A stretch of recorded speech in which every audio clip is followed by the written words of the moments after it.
আমাদের ভিতরে অনেকেই আছে যারা দীর্ঘদিন ধরে পেটের সমস্যায় ভুগছে। দীর্ঘদিন ধরে উপরের পেটে ব্যথা, ভরা, ফাঁপা, জ্বালা-পোড়া। দিনের পর দিন গ্যাসের ওষুধ খেয়ে যাচ্ছে। গ্যাসের ওষুধ খেলে ভালো থাকে। আবার ওটা বন্ধ করলেই দেখা যায় যে খারাপ লাগে। একটু খাবার এদিক-সেদিক হলেই দেখা যায় যে সমস্যাগুলো অনেক বেড়ে যায়। আমরা হয়তো শুধু গ্যাসের ওষুধ খেয়েই সমস্যাগুলোকে কিছুটা সমাধান করার চেষ্টা করছি। কিন্তু এর পেছনের কারণ কিন্তু একটা ভিন্ন কিছু হতে পারে। মূলত আজকে আমরা ওই বিষয়টা নিয়েই কথা বলব। সেটা হচ্ছে H. pylori infection. এটা এক ধরনের ব্যাকটেরিয়া যেটা একটা গ্রাম নেগেটিভ ব্যাকটেরিয়া এবং সেটা ফ্লাজেলেটেড এবং স্পাইরাল শেপড একটা ব্যাকটেরিয়া যেটাকে অনেকটা স্ক্রু শেপ বা কিছুটা সর্পিলাকার ব্যাকটেরিয়া এবং যেটা মেইনলি ইনফেক্ট করে কিন্তু আমাদের যে স্টোমাক আছে, পাকস্থলীর যে ইনার লেয়ার, ভিতরের যে লেয়ারটা সেটাকে ইনফেক্ট করে। সারা পৃথিবীতে almost 50% of the population that means প্রতি ২ জনের ভিতরে কিন্তু একজন এই H. pylori দিয়ে ইনফেক্টেড হতে পারে। স্টাডিগুলো বলে 2023 তে রেশিওটাকে আরো বাড়িয়ে দেওয়া হয়েছে। বলে 2/3 অফ দ্য পপুলেশন মানে টোটাল পপুলেশনে ৩ জনের ভিতরে ২ জনই কিন্তু এই ব্যাকটেরিয়াটা দিয়ে ইনফেক্টেড হতে পারে। এই ব্যাকটেরিয়া দিয়ে ইনফেক্টেড হলে আপনি কিভাবে বুঝবেন যে এটাই ইনফেকশন হয়েছে?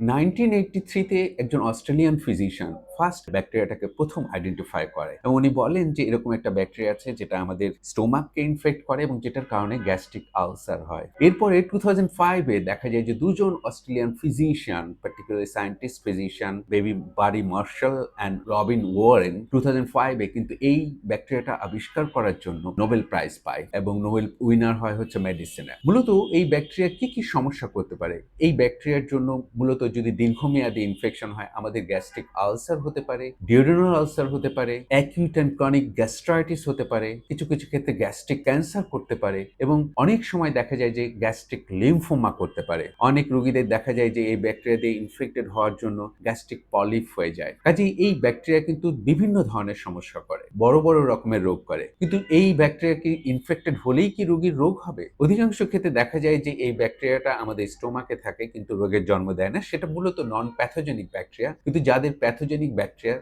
তাদের ক্ষেত্রে কিন্তু এই রোগগুলো হওয়ার সম্ভাবনা অনেক বেড়ে যায়। এখন এই জীবাণু দিয়ে যদি আপনি ইনফেক্টেড হন তাহলে আপনার কি উপসর্গ হতে পারে? মূলত H. pylori দিয়ে যদি কেউ ইনফেক্টেড হয় অধিকাংশ ক্ষেত্রে দেখা যায় যে উপসর্গ নাও থাকতে পারে। অনলি যারা ইনফেক্টেড হয়েছে তাদের 10-20% অফ দ্য পপুলেশন যাদের দেখা যায় যে উপসর্গ থাকে বা রোগের জন্ম দেয়। তাদের মূলত হয় উপরের পেটে ব্যথা হয়। কিছু ক্ষেত্রে দেখা যায় যে ব্যথাটা খাবারের পরে বেড়ে যায় বা কিছু ক্ষেত্রে দেখা যায় যে খাবারের আগে ব্যথাটা বেড়ে যায় এবং খাবার খেলে ব্যথাটা কমে যায়। এর সাথে পেট ভরা থাকে, ফাঁপা থাকে, বমি ভাব হয়, কিছু রোগীদের বমি হয় এবং গলা বুক জ্বালাপোড়া করে এবং পেটে একটা ধুমা ঢেকুর উঠে এবং অনেক রোগী দেখা যায় যে যখন সিরিয়াস কন্ডিশনে চলে যায় তখন অনেক সময় রক্ত বমি বা রক্ত পায়খানা হতে পারে যে কারণে দেখা যায় যে স্টোমাক আলসার থেকে অনেক সময় সেখান থেকে রক্তক্ষরণ হয়ে এ ধরনের উপসর্গ হতে পারে এবং যাদের দেখা যায় যে খুব সিরিয়াস হয়ে যায় অনলি 1-2% পপুলেশন যাদের দেখা যায় যে গ্যাস্ট্রিক ক্যান্সার হয় তাদের দেখা যায় যে পেটের চাকা হতে পারে, এসব জায়গায় গ্ল্যান্ড ফুলে যেতে পারে, খাদ্যে ভীষণ রকমের অনীহা হতে পারে, ওজন কমে যেতে পারে। এই ধরনের যদি কোনো উপসর্গ থাকে তাহলে অবশ্যই আমাদের চিন্তা করতে হবে কি যে আপনি কি